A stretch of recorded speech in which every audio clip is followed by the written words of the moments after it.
মৃত মানুষ যদি পেশাব পায়খানা করে ফেলে তাহলে আপনি কি বুঝবেন?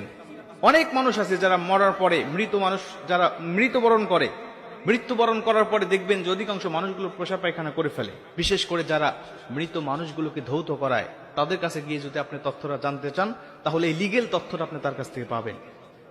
আমার একজন ভাইকে আমি জিজ্ঞাসা করেছিলাম, ভাই আপনি তো একাধিক মানুষগুলোকে ধোয়াইছেন, একটা তথ্য আমাকে দেন।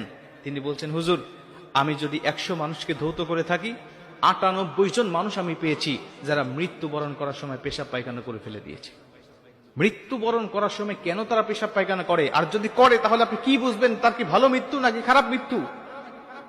খুব মনোযোগ দিয়ে কথাগুলো শুনে নেন প্রিয় ভাইরা আমার। মরণের যন্ত্রণা এটা সত্য। আল্লাহ পাক সূরাতুল কাফের মধ্যে বলেন 26 নম্বর পারা, ওয়াজাআত সাকরাতুল মাউত বিল হক যালিকা মা কুনতা মিনহু তাহিদ। মৃত্যুর যন্ত্রণা এটা সত্য, এটা কখনো মিথ্যা নয়, এটা নিয়ে কোনো সন্দেহ নাই। মৃত্যুর যন্ত্রণা প্রত্যেকটা মানুষের কাছে আসবে। সাকরাত, ওয়াজাআত সাকরাতুল মাউত বিল হক। মুসলমান ভাইরা আমার, মরণের যন্ত্রণা আল্লাহ পাক সবাইকে দান করবেন। মরণের সাকরাত আমাদের সবার কাছে উপস্থিত হবে।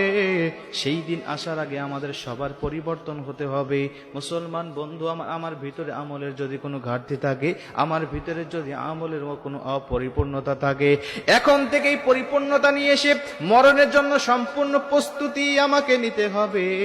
যদি মরণের প্রস্তুতি আমার ভিতরে থাকে, আমার আল্লাহ পাক আমার জীবনটাকে কল্যাণময় করবে। দুনিয়া এবং আখিরাতের কল্যাণ আমার আল্লাহ আমাকে অবশ্যই দান করে দিবে। মরণের যন্ত্রণার প্রস্তুতি আপনি নিবেন যে আমাকে তো মরতে হবে। কি করলে এই ওয়াজাআত সাকরাতুল মাউত বিল হক এই আয়াত থেকে বেঁচে থাকা যাবে, এই মরণের যন্ত্রণা থেকে বেঁচে থাকা যাবে? যেমন রাসূল সাল্লাল্লাহু আলাইহি ওয়াসাল্লামের কাছে আজরাইল বলেছিলেন, ইয়া রাসূলুল্লাহ, আমি তো সামান্য হাত রেখেছি আপনার বুকের উপরে, আপনি এত কষ্ট পাচ্ছেন যেন উহুদ পাহাড় আপনার বুকে চাপিয়ে দিয়েছি। আপনি উম্মতের টেনশন করছেন যে আমার উম্মতের কি হবে। ইয়া রাসূলুল্লাহ, উম্মতের জন্য টেনশন করার কোনো দরকার নাই। আমি বলে দিচ্ছি, যারা আপনার কথা অনুযায়ী চলবে, কোরআন হাদিস অনুযায়ী চলবে, সূরাতুল বাকারার 255 নম্বর আয়াতুল কুরসির আমল যারা করবে, আমি আজরাইল বলে দিচ্ছি, মা যেমন, শিশু যেমন মায়ের বুকের দুধ পান করতে করতে যেমন ঘুমিয়ে যায়, শিশুও টের পায় না, মাও টের পায় না, আমি আজরাইল আমি ওই সমস্ত বান্দাদের রূহটাকে ঠিক এইভাবেই কবজ করে নেব। প্রিয় ভাইরা আমার, এর জন্য অবশ্যই আমাদেরকে ইসলাম অনুযায়ী, কোরআন অনুযায়ী, হাদিস অনুযায়ী আমাদেরকে চলতে হবে।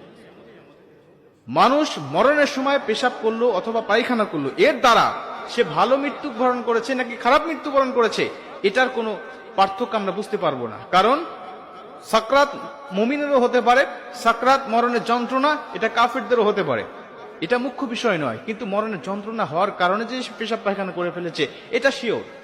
প্রিয় ভাইরা আমার, আবার অনেক সময় মরণের সময় তার অঙ্গ প্রত্যঙ্গগুলো অনেক লুজ হয়ে যাওয়ার কারণে সে পেশাব পায়খানা করে ফেলে দিতে পারে। এই জন্য আমরা অনেকেই প্রশ্ন করি যে পেশাব পায়খানা করে ফেলেছে, হয়তোবা সে খারাপ মৃত্যুবরণ করেছে। না, এমন মন্তব্য করা ঠিক হবে না। আল্লাহ পাক আমাদেরকে সঠিক ধারণা মানুষের উপরে পোষণ করার তৌফিক দান করুন।